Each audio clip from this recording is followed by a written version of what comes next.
काटो हमारा, ओ भोला सब दुख काटो हमारा। शिव शंकर जपो तेरी माला, भोले बाबा जपो तेरी माला, भोला सब दुख काटो हमारा, ओ भोला सब दुख काटो हमारा। जगज्जननी के पास में कार्तिकेय बाबा, सदानंद, स्कंद देव, कार्तिकेय जी स्वयं आए।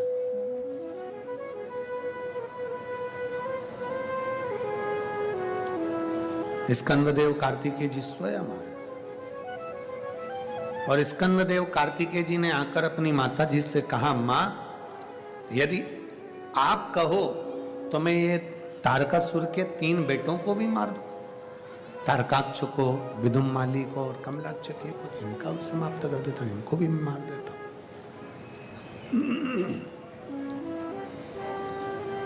अगर तुम बोलो तो मैं इनको भी समाप्त कर दूं। माता पार्वती जी ने मना कर दिया। पार्वती जी ने कहा, नहीं, तुम नहीं मारोगे। तारकासुर को तुमने मार दिया, वहां तक ठीक है, पर अब तारकासुर के 3 बेटों को मारने की जवाबदारी तुम्हारी नहीं है, तारकासुर के 3 बेटों को मारने की जवाबदारी शिव की है।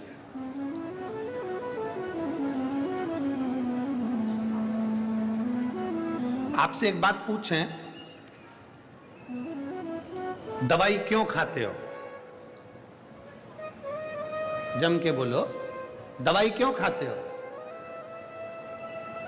कि तुम एक्सपायर ना हो जाओ। बोलो सही है कि गलत है? जम के तो बोलो जरा, सही है। व्यक्ति आखिरी तक दवाई खाता है कि वो एक्सपायर, जम के बोलो, एक्सपायर ना हो जाए। दवाई कब खाना चाहिए? जम के बोलो जरा, कब खाना चाहिए कि दवाई भी एक समय ऐसा होता है कि दवाई भी एक्सपायर हो जाती है,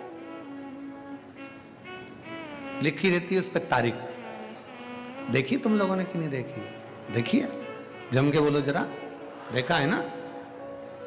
व्यक्ति दवाई इसलिए खाता है कि वो एक्सपायर ना हो जाए, पर कभी कभी दवाई भी एक्सपायर हो जाती है। शिव कथा कहती है दवाई एक्सपायर हो उसके पहले दवाई खाओ, और तुम एक्सपायर हो उससे पहले भगवान का भजन गाओ।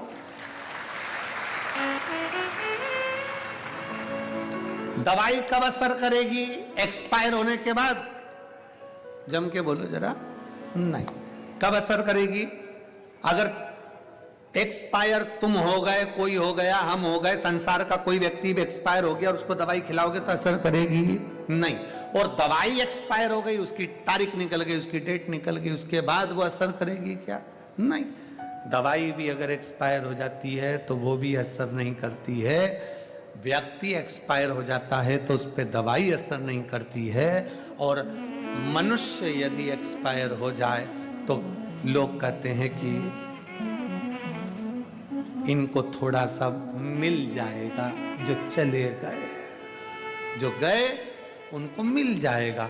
शिव महापुराण की कथा कहती है, जीते जी दवाई खा लो, मरने के बाद दवाई असर नहीं करेगी। और जीते जी शिव पुराण सुन लो, मरने के बाद असर नहीं करेगी। जीते जी सुनो, जीते जी श्रवण करिए, जीते जी धारण करिए। जितना श्रवण कर सकते हो, जितना भजन कर सकते हो, जितना स्मरण कर सकते हो, जितना कीर्तन कर सकते हो उतना करिए, जीते जी।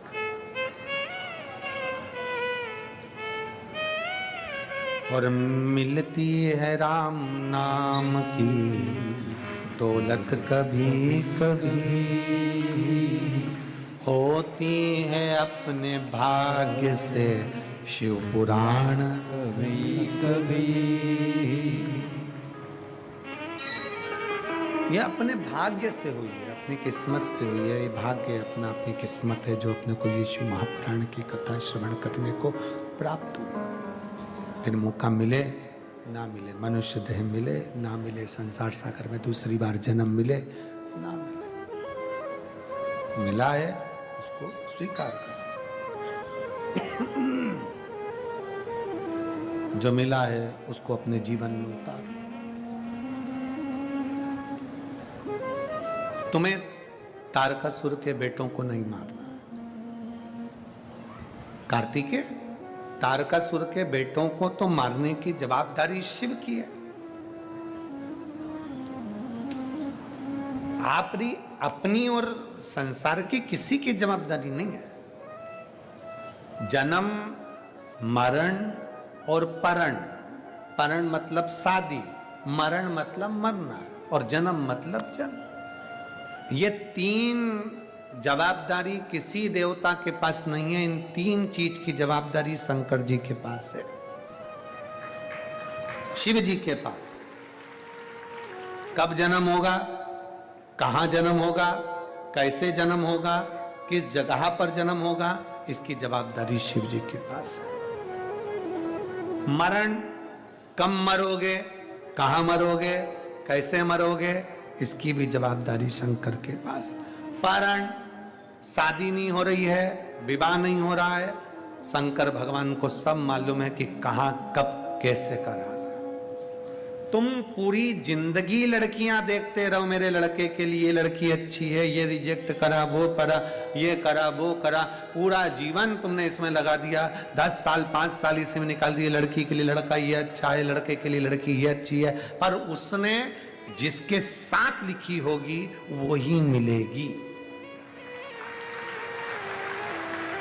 50 लड़के देखे तुम सबके लिए, और 50 लड़की देखी ये मेरे सब जीजाओं के लिए। 50 लड़की देखी, पर तुम्हारी किस्मत में जो चंद्र घंटा थी वही मिली है। तुम्हारे भाग्य में जो लिखी थी वही तुम्हें प्राप्त हुई। क्यों? ये जोड़ी आज की है ही नहीं, आज की है ही नहीं। एक पत्नी मरते मरते बोली, मैंने खूब करवा चौथ के व्रत करे हैं, खूब मैंने तीज का व्रत करा है, अब मैं जा रही हूं, स्वर्ग में मिलेंगे। अब मैं जा रही हूं, स्वर्ग में मिलेंगे।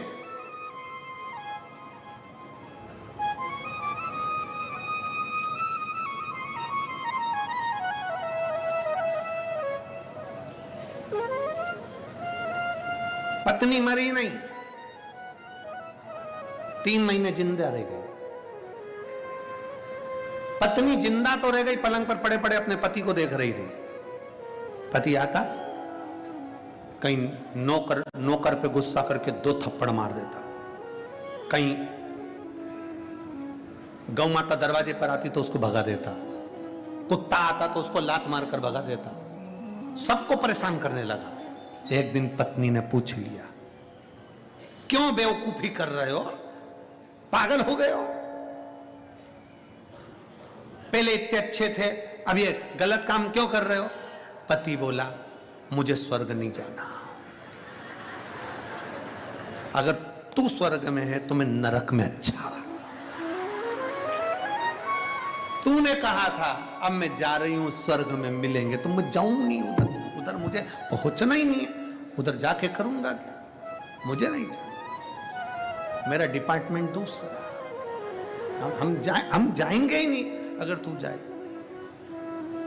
तुम्हारे भाग्य में अगर पत्नी जो मिली है, शंकर भगवान को धन्यवाद देना कि कृपा है आपकी, जो मेरे जैसे व्यक्ति को संभाल रही है और मेरे बच्चों को संभाल रही है, ऐसी कहीं कृपा ही तेरी हो। अब तुम बोलोगे गुरुजी क्या हम अच्छे नहीं है? तुम बहुत अच्छे हो, है? और तुम कितने अच्छे हो, जब तुम्हारी शादी हो रही थी तुम्हारे घर के लोगों ने बता दिया था हमारा लड़का तो हीरा है, पर यह नहीं बताया था कि हमारा लड़का बेवड़ा है। हीरा बताया। अब कितने अच्छे हो, ये तो राम था। इसको खड़े होना था भगवान शंकर के दर्शन की लाइन में, ये खड़ा हो जाता है ठेके की लाइन में। कितना अच्छा।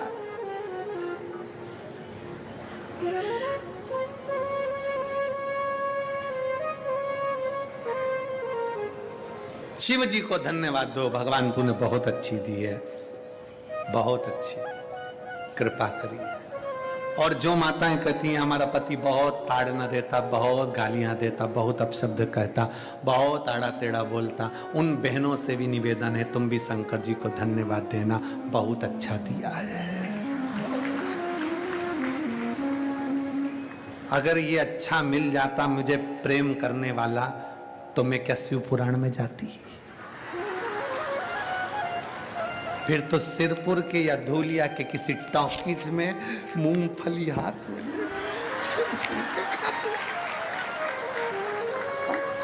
ये तेरी कृपा है, तेरी उदारता है। तू इतना अच्छा है कि तूने ऐसा दिया कि दिन भर गाली देता, दिन भर ताने देता और दिन भर अपशब्द बोलता, ये ताने देता तो मेरा दिल इससे हटकर भोलेनाथ में लग गया।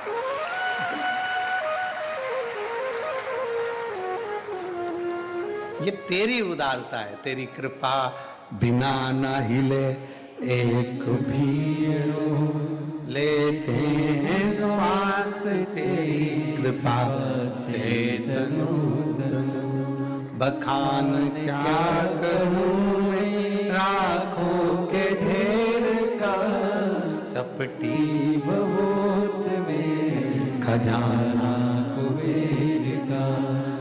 गंगाधार मुक्ति द्वार ओमकार तू, भोले ओमकार तू। आयो शरण तिहारी शंभु तार तार। जो तूने दिया वो अच्छा दिया, हम उसमें कोई गलतियां ना निकालें। जब हम भगवान में गलतियां निकालते हैं तो समझ लो हम अपने भीतर गलतियां निकाल। एक लड़का दोस्त के साथ जा रहा था, जाते जाते उसने देखते से कहा कि भगवान में तो अक्ल ही नहीं है। क्या अक्ल नहीं है? इतना बड़ा पेड़ इतनी छोटी छोटी सी केरी लगा दी, इतना बड़ा पेड़ इतना छोटा छोटा सा बेर लगा दिया, इतना बड़ा कद्दू, इतनी बड़ी लौकी इतनी पतली सी डाली में लगा दी, पतली सी बेल में लगा दी। अरे कद्दू को ऊपर लगाना था पेड़ में, लौकी को पेड़ में लगाना था। अब बैठा था नारियल के पेड़ के नीचे, हवा चली एक ऊपर से गिर गया। अब दोस्त से बोला भगवान जो करता है बहुत अच्छा करता है। अच्छा वहां कद्दू नहीं लगाया था उसने, कद्दू लगा देता तो कद्दू नीचे और अपन ऊपर पहुंच जाते। ये उसकी कृपा, उसको धन्यवाद दो, तूने बहुत अच्छा किया। अच्छा घर दिया, अच्छा परिवार दिया, अच्छा कुटुंब दिया, अच्छे रिश्ते नाते दिए, अच्छा तूने कृपा करी है। पूरा परिवार मेरा कितना जोरदार दिया। सास जब भी बोलती एकदम गर्जना में बोलती, ये तेरी कृपा है। जब सास इतनी गर्जना में बोलती तो कोई चोर की हिम्मत नहीं कि घर के घुस जाए। उसको मालूम है चोर को कि बहू होगी ना तो चल जाएगा, पर डोकरी होगी ना, माँ होगी तो नहीं चलेगा, क्योंकि ये अपने तावे में जिस दिन इसने पकड़ लिया उस दिन धो देगी अच्छी लपट के।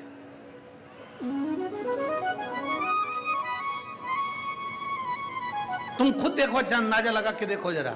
पैसे मांगने वाले कभी भी बुजुर्ग व्यक्ति के पास पैसे मांगने नहीं जाते हैं कि माँ जी, पिताजी, भाऊ साहब हमको पैसे की जरूरत। पैसे मांगने वाले जाएंगे तो बहू और बेटों के पास में। नौकरानी किससे कहेगी? सास से तो कभी कहती ही नहीं नौकरानी पैसे की जरूरत है। तो पोछे वाली, झाड़ू वाली, बर्तन वाली, भांडा वाली कभी भी पैसे की जरूरत होगी ना, बहुओं से कहेगी जीजी मुझे पैसे की जरूरत। तो जीजी कहे कि मम्मी से राम मैं नहीं कह सकता।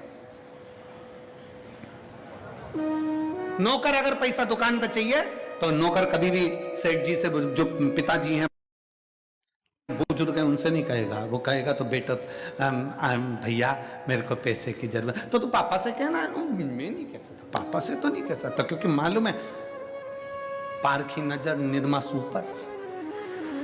इनको मालूम है कि पिताजी की निगाह बहुत पारखी है, मां की निगाह बहुत पारखी है, घर के बुजुर्ग की निगाह बहुत पारखी है।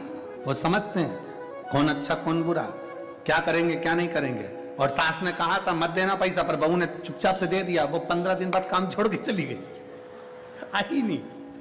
सास ने कहा था मत देना, पर समझे ये तो सोच रही थी मेरी बेचारी बेचारी बेचारी कर चली। सास की निगाह बहुत पारखी है। जैसे सास की निगाह पारखी है, ससुर की निगाह पारखी है, उसी तरह मेरे भोले बाबा पूरे देवताओं के भी देव महादेव हैं, घर के देवताओं में बुजुर्ग हैं, इसलिए उनकी निगाह भी पारखी है। किसको क्या देना है वो जानते, उसको मालूम है।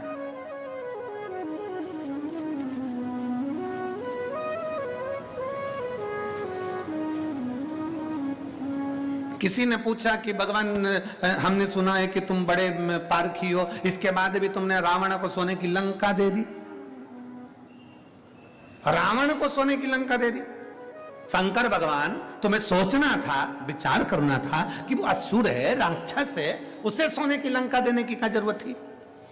शंकर भगवान ने कहा मैंने रावण को सोने की लंका नहीं दी है, राम जो मेरे दिल में बसते हैं, जो मेरा भजन करते हैं, उनकी अर्धांगिनी सीता लंका में जाएगी, उसके लिए एसी का रूम बनाया है। बहू आती है, उसके पहले बेटे का रूम तैयार करा जाता है। बहू यहां आएगी, इस कमरे में रुकेगी, ऐसा है वैसा है, सजाया धजाया तैयार करा गया। शंकर भगवान ने कहा माता जानकी जी आएंगी, उनके लिए पूरी लंका अच्छी होना चाहिए, इसलिए सोने की लंका बनवा दी। शिव का भक्त, शंकर का भक्त